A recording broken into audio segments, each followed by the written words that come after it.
자, 그렇다면 저희 마켓 포인트를 통해서 오늘 시장의 포인트 잡아볼까요? MBN골드의 황대현 매니저 함께합니다. 어서 오십시오. 네, 안녕하세요. 지난 금요일장의 특징부터 한번 먼저 살펴보고 가시죠. 예, 일단 연휴 동안에 호흡 조절이었지만은 전반적으로 그 체감 지수는 상당히 좋았다 이렇게 좀 볼 수 있습니다. 물론 그 외국인들이 연휴 동안에 미국 시장 흐름을 좀 보는 이런 부분에서 약간 그 매매 강도를 갖다가 잠시 감망하는 이런 그 모습을 좀 보였던 부분이고요. 특히 이제 그 8월 15일째 연휴였잖아요. 그래서 이 부분에서 그 숨고르기 그 현상은 좀 나타났다 이렇게 봅니다. 그러나 지수 대비 종목별 섹터별의 흐름을 볼 때 체감 지수는 상당히 좋아지면서 최근 미국 시장의 이런 경기 연착륙이라든가 또 금리 인상 속도 조절에 대한 어떤 기대감이 지난 금요일 날 주가에 반영됐다라고 볼 수 있습니다. 네, 좋습니다. 자, 그렇다면 어떤 섹터들이 특징이 있었는지 요즘 종목 장사라서 가장 관심 있게 보는 대목이에요. 예, 지난주에 그 오랜만에 그 특징주를 볼 땐 그 삼성전자 그 부회장의 그 복권에 대한 그 반도체주들의 주가들이 특히 부품주들이 좀 이렇게 탄력을 줬습니다. 바로 이제 소재 관련주의 그 종목군들의 그 주가 SNS텍이라든가 이런 부분이 그동안 쉬었던 부분인데 반등을 했고 또 파운드리 오사트 관련 부분에서 네페스라든가 이런 부분에서 두산 테스나 또 하나마이크론 주가들이 이렇게 그 반등을 좀 시도했던 오랜만에 이런 모습이 보였고요. 전공정의 랜드 프레시나 그 DDR5 모두 반등에 힘을 좀 가했던 것이 지난 금요일의 그 특징이다 이렇게 볼 수 있겠고요. 또 이제 그 전기차 부분의 그 판매 부분이 계속 증가되고 있다는 이런 부분에서 현대차, 기아차, 또 현대 오토헤버 주가의 그 상승이 눈에 좀 띄는 이런 그 모습을 좀 보였습니다. 정말 그 네옴시티의 그 힘은 계속적으로 좀 발휘가 된 것 같습니다. 현대건설의 주가가 3%, 4% 이렇게 상승이 좀 이루어지면서 이런 바로 사우디발 호재가 계속적으로 그 증시에 지속되고 있는 이런 흐름을 볼 때 장이 상당히 과거보다 안정됐다 이렇게 좀 볼 수 있겠고요. 최근 그 수소 관련주를 지난주에 제가 말씀을 좀 드렸는데 수소 관련주 두산 에너빌리티의 그 주가의 그 상승이 좀 있었고요. 자율자동차의 그 LG 이노텍과 더불어서 차량용 반도체에는 해성 DS 이런 종목군들의 주가가 상승 탄력이 있습니다.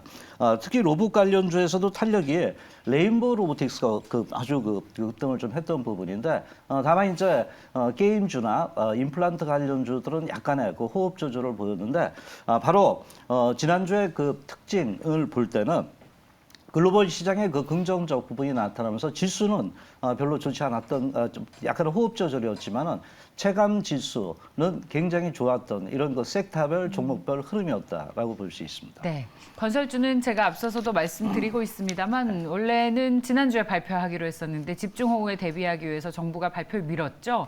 오늘 나옵니다. 오늘 이번 정부의 핵심 주택 정책인 250만 호 네네. 플러스 알파 공급 대책이 나옵니다. 관련해서 건설주의 흐름도 오늘 한번 지켜보시는 게 좋겠고, 자, 그렇다면 가장 저희가 재밌는 돈이 보이는 뉴스 바로 이어가자고 하시는데 네, 볼까요? 예, 오늘 돈이 어떤 뉴스 보면 좋겠습니까? 보이는 뉴스 바로 이어가겠습니다. 네. 일단 그 아이폰 14의 그 뉴스를 타겟으로 좀 잡았던 부분인데 경기가 안 좋잖아요. 그래서 아이폰 14의 그 판매량을 속도 조절하지 않느냐 보는데 아이폰 그 애플 입장에서 그냥 지난해 같은 수준으로 그 생산해 달라는 게 바로 관계 업자들한테 얘기했다는 부분입니다. 그래서 여기 이제 뉴스를 보면은 한 9천만 대를 우선적으로 생산해라. 근데 이제 작년 같은 경우는 2조 2천억 대 정도 생산했거든요. 그래서 이런 부분 볼 때 상당히 이제 2억 2천만 대를 그 생산했던 부분인데 경기와 관계없이 이런 그 자신감을 보이고 있다는 부분인데 특히 이제 이 내용 중에 하나는 하이엔드 이런 부분의 고퀄리티 부분에서의 어떤 성장성 부분이 계속되고 있고요. 또 애플로서는 경기와 관계없이 이런 그 시장 침체를 견딜 수 있는 그 자신감을 주었던 부분이 아닌가 이렇게 봅니다. 그래서 이 뉴스를 토대로 해서요, 우리가 관련 종목들을 이렇게 뽑아본다면은 물론 이제 가장 이제 크게 좀 부각되고 있을 수 있는 게 LG 노텍이죠. 카메라 모듈 쪽이 좀 부각이 되겠고, BH는 그 저번에 말씀드렸던 부분이고 FPCB 쪽의 그 주가 상승. 또 자전자는 이제 OIS 쪽입니다. 이렇게 떨리는 거 방지하는 쪽이잖아요. 그리고 하이비전 시스템 그 검사 장비라는 부분에서 지난번 말씀을 좀 드렸고요. 또 아모텍은 수동전자 쪽이다 이렇게 볼 수 있습니다.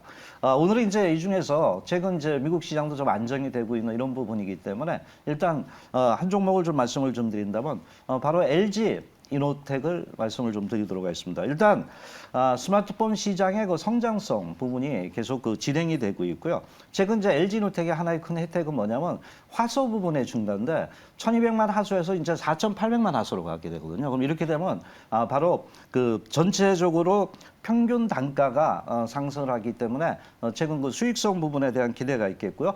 아직은 좀 시간이 있지만 아이폰 15부터 이제 그 동기업이 미리 준비하는 게 그 폴리드 바로 카메라 부분입니다. 이거는 뭐냐면 이제 고배율 줌이라고 볼 수 있는데 가격 단가가 당연히 비싸다 이렇게 좀 볼 수 있는데 아마 이게 독자적으로 이제 공급할 가능성도 있다라고 이제 볼 수 있겠고요. 마지막으로 실적이죠. 하반기 실적도 일단은 영업이익이 한 9,500억 정도 되는데 뭐 전년 대비 한 25% 정도 증가하면 무난하다 이렇게 볼 수 있겠고요. 매출도 10조가 넘습니다. 11조로 되고 있기 때문에 주가의 그 상승에 대한 기대가 있다 이렇게 봅니다. 그래서 바로 애플과 관련된 LG 이노텍을 말씀을 좀 드렸습니다. LG노텍 너무 좋은 거 다 잘 아는 회사고, 근데 부담스러운 게 외국인이 일정 계속 좀 위에서 누르는, 네. 계속 차익 실현 매물을 해나가는. 그래서 지금 여기서 계속 좀 지지부진한 것 같아요. 전고점까지 못 가고 오히려 고점 이렇게 낮아지는 그런 차트의 모습이 나와서 그게 좀 부담스러운데 괜찮겠습니까? 예, 제가 볼 때 이제 LG노텍 같은 경우는 그 차트로 한번 잠깐 좀 보고 말씀드릴게요. 가장 이제 이 종목의 핵심 포인트는 안 빠졌다는 겁니다.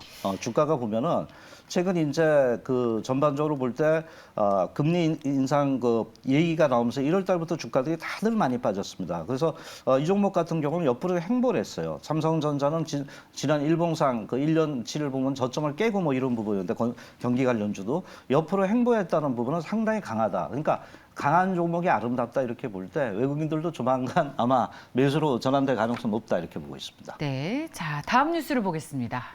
예, 일단 그 소프트웨어 쪽하고 AI 인공지능 지능 쪽에 대한 뉴스가 좀 돋보였다 이렇게 좀 볼 수 있는데요. 여기서 이제 얘기했던 것은 미래차 그 시대에는 소프트웨어하고 그 바로 인공지능이 가장 중요하다 이런 얘기했는데 여기서 이제 덧붙여서 말씀드린다면 자동차 회사는 앞으로 자동차만 팔아서는 살 수 없다. 이게 이제 주된 포인트라 이렇게 볼 수 있습니다. 특히 자율주행을 실행하기 위해서는 소프트웨어가 필요하고 거기에 따른 그 AI, 인공지능 기술이 필요하다 이렇게 봅니다. 그 이유 중에 하나는 앞으로는 이런 그 자율자동차가 되면서 이 소프트웨어 역할이 중요해질 뿐만 아니라 소프트웨어의 그 사용료, 로열티 부분이 상당히 높아질 수 있다는 겁니다. 그래서 이 부분이 나타나면서 특히 이제 소프트웨어의 특징은 막대한 데이터를 쌓아가야 되기 때문에 이게 하루아침에 이루어지는 것이 아니다. 이런 거 얘기를 하면서 상당히 소프트웨어 그 초격차가 벌어지면 소프트웨어로 그 신규 진입이 굉장히 어렵다는 이런 그 얘기를 하고 있고요. 그래서 현대차도 이제 이런 그 다시라는 이런 부분에서 이제 전체적으로 이제 자율주행 소프트웨어 또는 모빌리티 부분에 집중적으로 현재 그 운영하는 이런 그 플랫폼 전문 기업을 또 인수한다는 얘기고 마지막으로 이제 글로벌 기업의 그 테슬라 또한 마찬가지로 특히 소프트웨어 쪽에 그 강력한 또 집중을 좀 하고 있는데 그 MPU라 그럽니다. 그 뉴트럴 쪽인데 이 부분에서 이제 그 돈을 벌겠다는 의지가 소프트웨어 쪽으로도 경영 전략에서 많이 변하고 있다는 게 하나의 특징이고요. 여기에 또 GM도 마찬가지로고요.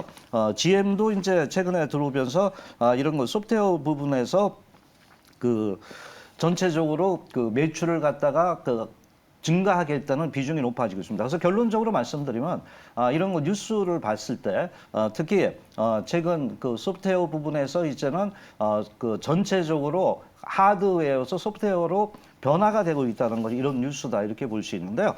자 거기에 이제 관련된 종목들을 좀 볼 수가 있겠습니다. 일단 뭐 넥스트 칩은 그 차량용 그 ISP 기술이 좀 부각되고 있겠고요. 오비고가 스마트 그 소프트웨어 플랫폼 쪽이고요. 최근 한컴 MDS가 조금 좋습니다. 그래서 자율주행의 그 V2X인데 이건 무선 쪽이 좀 들어가는 부분이고요. 인포뱅크는 자율관제 플로템의 어떤 플랫폼 사업을 좀 하고 있다 이렇게 봅니다. 현대오토에버는 바로 표준 소프트웨어 플랫폼을 출시를 하면서 그 에이다스 쪽에 그 현재 그 집중하는 이런 저 종목 중에 하나다 이렇게 보는데 그럼 이제 제가 이제 전체적으로 이런 소프트웨어 관련 업종의 어떤 그 종목들을 좀 살펴봤는데 그 중에서 이제 가장 그 핫한 종목을 좀 뽑는다면 바로 현대오토해버를 좀 뽑을 수 있습니다. 현대오토해버는 최근 이제 그 전체적으로 합병하면서 그 시스템 통합과 더불어서 이런 아웃소싱 부분에 굉장히 경쟁력을 좀 가져갔다 이렇게 좀 볼 수가 있겠습니다. 특히 소프트웨어 그 플랫폼사죠. 바로 현대오토론 또 내비게이션 쪽에 현대 MS소프트를 갖다 합병을 하면서 경쟁력 부분이 좋아지면서요. 또 자회사도 기업들이 상당히 실적이 좋습니다. 그래서 이 부분에 실적에 대한 기대가 높다. 그래서 이런 소프트웨어 부분이 부각될 때 현대오토에버의 이런 그 전체적인 시장 장악력이라든가 성장력을 주목하라라고 말씀을 좀 드리겠습니다. 현대오토에버 이게요. 주가가 너무 답답해서 별명이 현대 거북웨어가 됐습니다. 이제 터키 쪽으로 뛸 겁니다. 네. 근데 지금 가격대도 매물이 굉장히 두껍게 쌓여 있어요. 그래서 네. 이걸 잘 또 풀어줘야 하는 과제가 좀 있습니다. 예, 이제 애플과 아마 현대그룹의 역할이 굉장히 중요하다고 보는데 애플이 이제 애플카에 대한 그 프로젝트 TV 이제 어느 정도 이제 시동을 걸 때가 됐습니다. 그렇게 된다면 아마 그런 재료들이 주가에 반영될 수 있다고 봅니다.